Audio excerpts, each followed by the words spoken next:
Hey everybody, welcome back to the channel. It is lukemick here. Are you built Ford tough? Because I'm not. But in all honesty, it's great to have you with me this afternoon or whatever it may be for the time of day that you are watching this video in. And this is the January 2022 Blu-ray and 4K collection update video. And January was a sleeper hit, in all honesty, as far as packages coming to my house. I didn't expect it to be an enormous month for things to show in this video, but I actually have two really big stacks. This is the smaller of the stacks, and here's the really big one.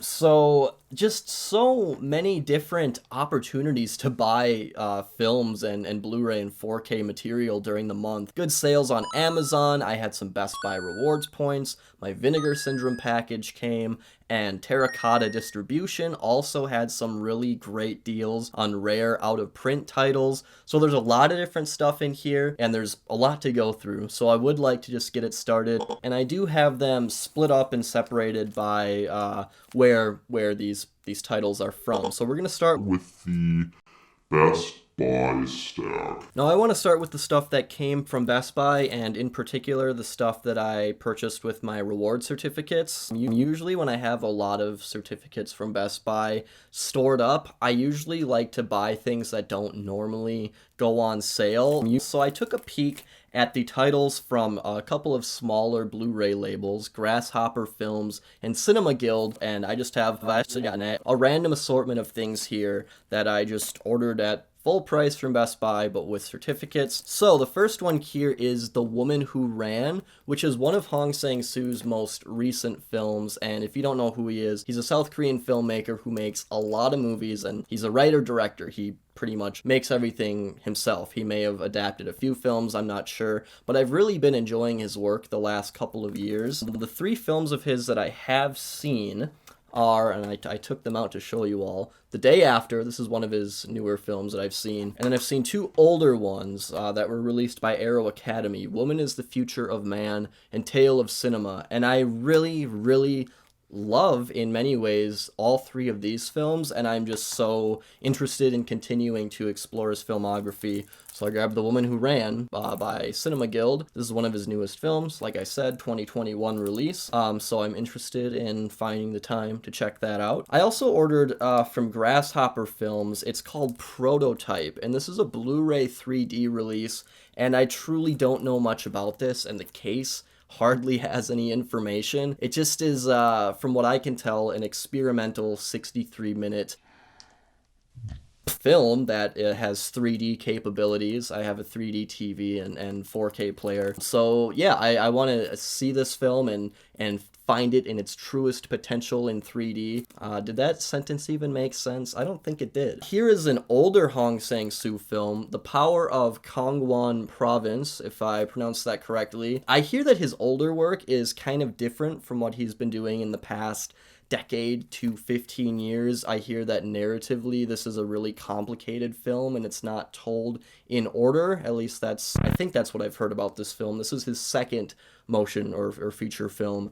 So yeah, I think this is supposed to be a really good one. Probably a little bit different from what I've seen so far from his filmography, but that's great. I also grabbed Hill of Freedom, and it also comes with Woman on the Beach. So there are two films of his in here, and I'm not really sure why this one, Hill of Freedom, gets the top billed cover art, because I think Woman on the Beach is actually a feature-length film, and this Hill of Freedom is really short. It's not a long film. It's 67 minutes, and the other one is 129 minutes. So maybe this one's just way better. I don't know why they released it this way, but it's two films for the price of one by Hong Sang-soo, so that is great. And the last one here from this Best Buy reward certificate shopping cart, if you will, is Asako 1 and 2. And this is directed by Ryusuke Hamaguchi, who directed Drive My Car, which is really popular right now, a 2021 film. It's fantastic. It just got nominated for a bunch of Oscars. Yeah, really great film. This is a much shorter film that he directed. It came out maybe in the last 5 years. And yeah, I really like the cover art. I love the duality and simplicity and the colors. And yeah, I'm really interested in checking this film out. Also from Best Buy, this is Unbreakable on 4K. This was on sale for like $12.99 at some point this month or in the month of January. Definitely my favorite M. Night Shyamalan film. For a long time, I was like, I think it is, but it's really one of the only Shyamalan films that I think back to and I say, yeah, I really like that film. I think that it's just an actual good movie. Like, I enjoy The Happening, but not a good movie. But I always really loved this one, and I haven't seen Split in a really long time, but I was excited knowing that Split was connected with this film. But then Glass came out, and it kind of sucked. So I'm just gonna try to ignore the whole Split and Glass extensions when I watch this film going forward. Not that Split's really bad, but it's just been so long since I watched it.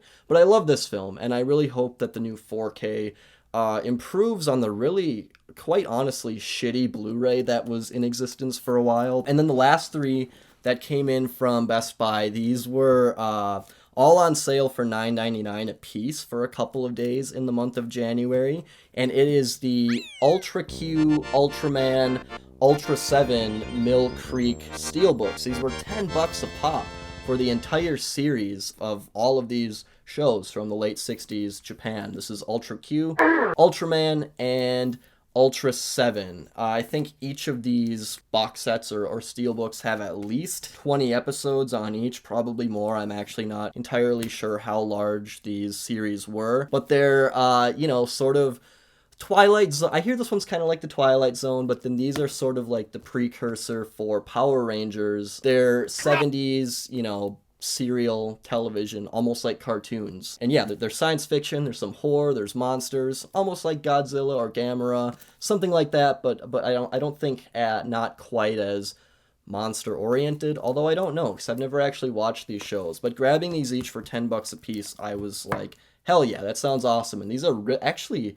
really nicely designed steelbooks. I love the colors on these things, and they're thick, they're heavy, and each one comes with a booklet too. So really a steal. I mean, $9.99 a piece for these, I think, was a really great deal, and I could not pass that up. So this is very exciting to have in the collection. We are on to the second stack now, and these next three items came from Terracotta Distribution, and I've been ordering from them quite a bit in the last couple of months. I never really did until really recently, the last couple of months. And following them on Instagram, I learned that sometimes they put items on their storefront that are sort of like rare and out of print, and I've really been into collecting the Third Window Films titles, and they had a couple of really awesome items that have been long, rare, and out of print, one of them being Memories of Matsuko.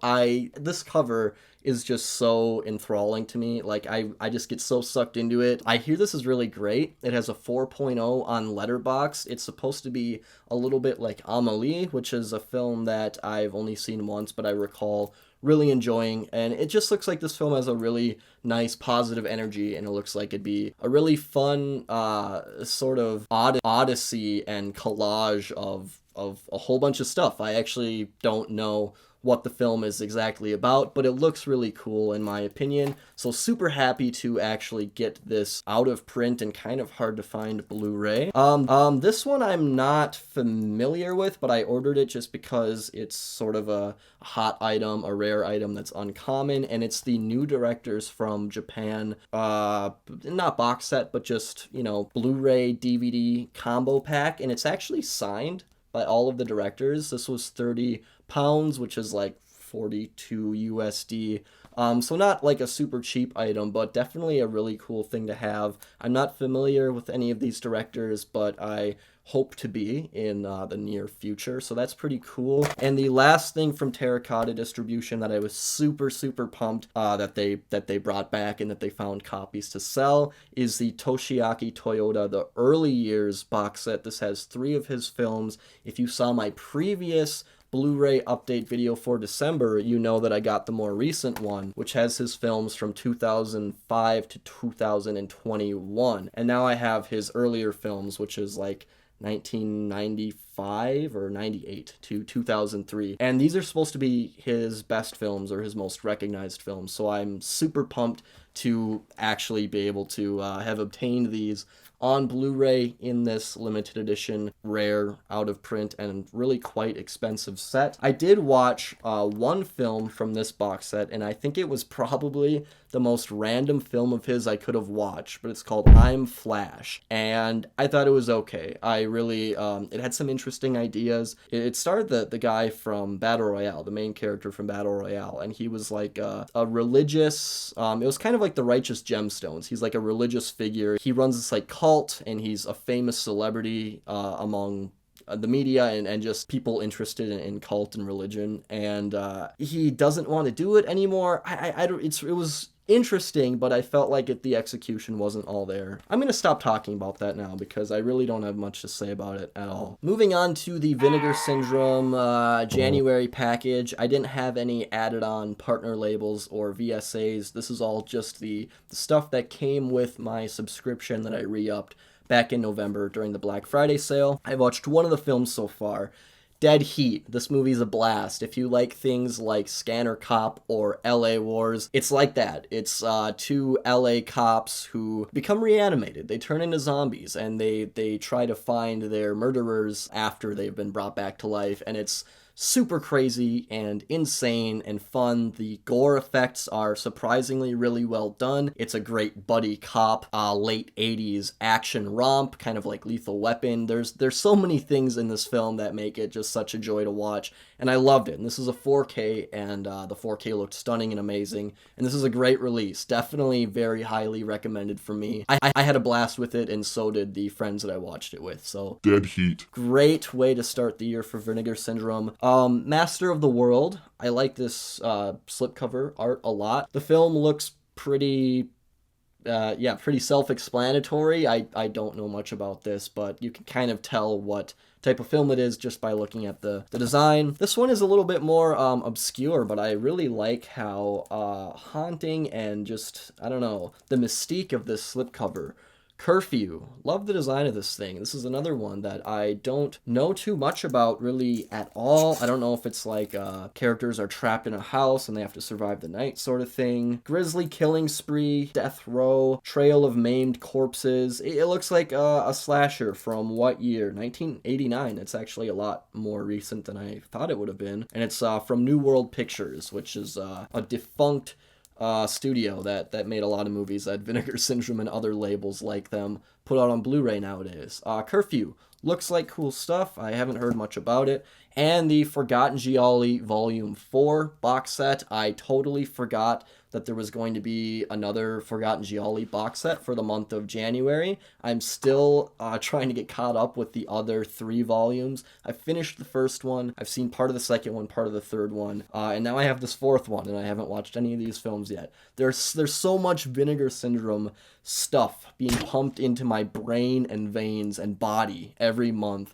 that it's so hard to keep up with it, but I actually think this might be my favorite box design of all the Gialli box sets. Yeah, looks like pretty cool stuff. That's it for the Vinegar Syndrome monthly or yearly subscriber package stuff, but I do have another Vinegar Syndrome item that I bought from a seller in the Facebook Vinegar Syndrome group. Red Roses of Passion. This was part of the Sexploitation Signature series by Vinegar Syndrome that they were doing a few years ago. I think this is now like a side project that they've sort of forgotten and aren't going to be going back to. But I hear that this is like a Bergman-esque sex comedy. I don't think it's a porno. I think it's just a highly sexual, dramatic comedy film from must be the 70s or 1966. Filmed in black and white. The idea of this being somewhat Bergman influenced is like enough reason alone to buy something like this. So that is Red Roses of Passion. Really happy to have found this now out of print and sometimes kind of expensive title for a good price. And we have just a few more here, 3 more items. These 2 are from Amazon, just good deals I saw on Amazon that I just, couldn't really pass up. Saint Maud, A24 film that sort of just was dumped onto streaming last January, the beginning of 2021. I never saw it, but getting the Blu-ray for $10 was something that I wasn't going to pass up. I'm interested in seeing the film. I've heard good things about it. A few of my friends watched it, and I don't think they loved it, but I got to check it out. It looks like it'd be something I'd enjoy. So that is Saint Maud. Nice slipcover too. Very clean. And I also ordered Lupin the Third, The Woman Called Fujiko Mine, which is an anime series. Lupin the Third is pretty famous and popular. Hayao Miyazaki directed one of the Lupin projects in the late 70s. And I've never really watched any of it, but I saw this at... It was said it was on sale on Amazon, but it was still like kind of expensive, honestly. But I was so taken aback by the beautiful animation style for this series. It's a 13 episode run, and just look at some of these stills. I mean, I couldn't pass it up. I loved the cover art. I loved all the stills I saw online when I was, looking at this, potentially buying this series. And so I bought it, but I feel like I have to familiarize myself with Lupin the Third a little bit more before I watch this, because it's a sort of origin story of the character Fujiko. So I've been watching some Lupin stuff, and it's pretty good, I guess, but I'm interested in this mostly for its just gorgeous animation. And the last one here is from Arrow Video. It was a Third Window Films pre-order that I had, and it was released in the month of January. And it is Hiroko the Goblin, directed by Shinya Tsukamoto. This is an early 90s horror comedy. I think it probably is a little bit funny. It looks kind of funny. And this was Tsukamoto's first ever commercial studio film. He obviously became pretty famous in the underground film community with Tetsuo the Iron Man, and then studios reached out and said, hey, do you want to adapt this manga into film? And he did, and it looks really fun. It looks kind of like Evil Dead. I get some Evil Dead Trap vibes, and it just looks like a fun 90s monster movie, something that I personally would really enjoy, I think. So yeah, that is everything. That is the January Blu-ray and 4K collection update. Lots of really cool stuff this month, I think. I'm really happy to have found some of the rarer out-of-print things like the Vinegar Syndrome Red Roses of Passion and the Memories of Matsuko, all that cool stuff. And yeah, that's pretty much everything I have for this video. I want to thank you all so much for watching. If you enjoyed watching me ramble about this haul, go ahead and like the video and subscribe to the channel for more content like this, and I will catch you all in the next one. Thank you so much for watching, everyone.